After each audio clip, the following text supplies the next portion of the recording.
Salut à tous, on se retrouve aujourd'hui pour la recette de la quiche au poireau. C'est une recette que notre maman nous fait depuis qu'on est toute jeune et elle est super bonne. Comme d'habitude, je vous laisse noter tous les ingrédients et c'est également noté sous la vidéo. Donc c'est parti, on commence la recette, vous allez voir c'est très simple. On commence par couper les 4 poireaux et on va garder uniquement la partie blanche du poireau, donc je coupe les deux extrémités et je vous conseille de garder les feuilles du poireau parce que vous pourrez en faire une soupe. Ensuite, je viens couper mes poireaux en deux et j'hésite pas à enlever la première petite pellicule autour du poireau parce qu'elle a tendance à être un peu filandreuse. Maintenant, il vous reste juste à couper en petits morceaux les poireaux, vous choisissez la taille. Personnellement, moi je préfère de cette taille-là.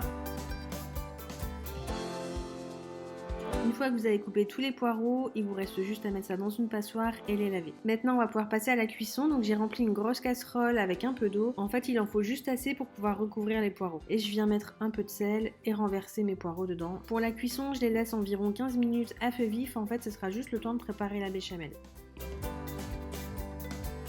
Et pour que ça cuise plus rapidement, j'oublie pas de mettre le couvercle. Et maintenant, on va pouvoir passer à la préparation de la sauce béchamel. Pour ça, vous allez avoir besoin de 50 g de beurre, 50 g de farine. Maintenant, vous pouvez mélanger le tout et il faut obtenir cette texture. Ensuite, on vient ajouter le lait, donc c'est environ 60 centilitres. Tout dépend de la texture que vous aimez pour votre béchamel, donc vous pouvez plus ou moins ajuster.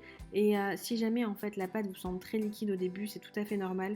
En fait, c'est à force de mélanger et de chauffer que la pâte va s'épaissir. Bon, j'ai un peu trop parlé, mais du coup, surtout ne pas oublier d'assaisonner avec la noix de muscade, le sel, le poivre, et n'hésitez pas à goûter pour voir s'il ne faut pas rajouter un peu d'assaisonnement.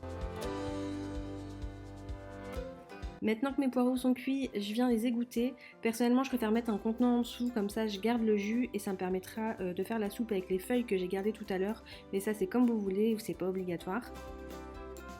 À partir de maintenant, vous pouvez commencer à faire préchauffer votre four. Moi, je le mets en chaleur tournante à 180 degrés. Maintenant qu'on a tout préparé, il reste plus qu'à tout assembler. Donc, je commence par sortir la pâte brisée et j'oublie pas de faire plein de petits trous à l'intérieur. En fait, c'est tout simplement pour éviter qu'elle gonfle. Et pour cette recette, si vous avez déjà bien égoutter les poireaux, vous n'avez pas besoin de précuire la pâte. On n'oublie pas de couper les morceaux de feuilles qui dépassent et ensuite, il vous restera plus qu'à tout incorporer. Donc, je commence par mettre les poireaux. Ne pas oublier de bien tout répartir dans le plat pour que ce soit bien uniforme. Et on fait la même chose avec la béchamel. Donc, vous pouvez soit tout mettre, soit en garder un peu de côté pour une autre recette. Personnellement, moi je suis gourmande, donc je mets tout. Pour le côté encore plus gourmand, vous pouvez mettre du gruyère par-dessus. Et voilà, la préparation est déjà terminée, il reste plus qu'à la cuire 35 minutes à 180 degrés.